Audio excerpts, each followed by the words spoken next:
আমার মতো এই শক্ত মানুষকেও পেঁয়াজ কান দিয়ে ছাড়ে, প্রতিদিনই আমার কানতে হয়। আমি কান্না করতেই থাকি। তোমরা নতুন ভিডিও দেখতে থাকো, তোমাদের জন্য নতুন ভিডিও নিয়ে চলে আসছি। আসসালামু আলাইকুম সবাইকে। সবাই কেমন আছো? আশা করছি সবাই ভালো আছো। তোমরা আমার রান্নাবান্না এত দেখতে পছন্দ করো, তো আমি রান্নাবান্নার ভিডিওটাই বেশি তোমাদের সাথে শেয়ার করি।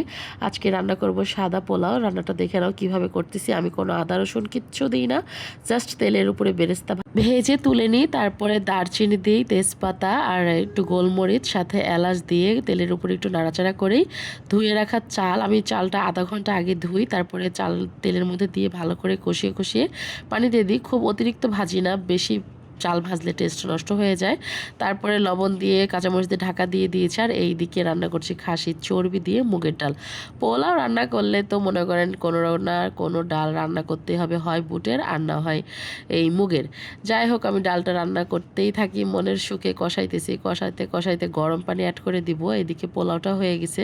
আর গরিবের ফয়েল পেপার মানে পলিটা দিয়ে আমি খুব ভালো করে দম দিই। দম দেওয়া খুবই ভালো হয়। আপুরা একবার ট্রাই করে দেখো কতটা ভালো হয়। এখন পোলাওটা সুন্দর করে কেটে দিব। দেখো কি সুন্দর ঝরঝরা পোলাও হয়েছে। আর ঘ্রাণটা তো অসাধারণ লাগে। যখনই এর মধ্যে আদা রসুন অ্যাড করবা, পোলাওয়ের ঘ্রাণটা একদম চলে যায়। এই এত সুন্দর পোলাওয়ের রেসিপিটা আমি আমার নানির থেকে শিখেছি, এখন আমি রান্না করি। যাই হোক, এখন বেরেস্তা একটু বেশি করে দিয়ে দিব। পোলাওয়ের উপরে বেরেস্তা না হলে তো মোটেও ভালো লাগে না, এত সুন্দর সুঘ্রাণ ছড়ায় যখনই বেরেস্তাটা অ্যাড করা হয়।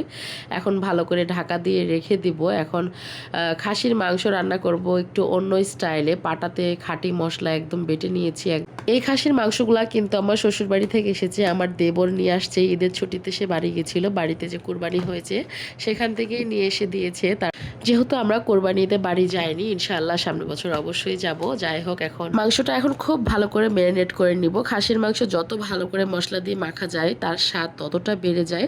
এখানে দেখতেই পেয়েছেন আমি পেঁয়াজ বেরেস্তা ইউজ করেছি। আজকে কাঁচা পেঁয়াজ ব্যবহার করব না, একটু অন্য স্টাইলে রান্না করছি।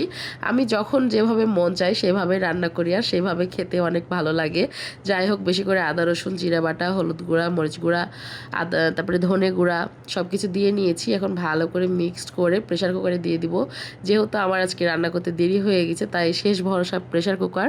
যদি এখন কড়াইয়ে রান্না করতে যায় অনেক দেরি হয়ে যাবে। এখন ভালো করে প্রেশার কুকারে দিয়ে হাত ধোয়া একটু পানি দিয়ে দিব। হাত ধোয়া পানি দিলে নাকি তরকারির স্বাদ আরও বেশি ভালো হয়, আমার নানি বলতো। আর এই দিকে আমার ডালটাও হয়ে গেছে। এখন এর মধ্যে জিরার গুঁড়া, একটু গরম মশলার গুঁড়া দিয়ে নামিয়ে নেব।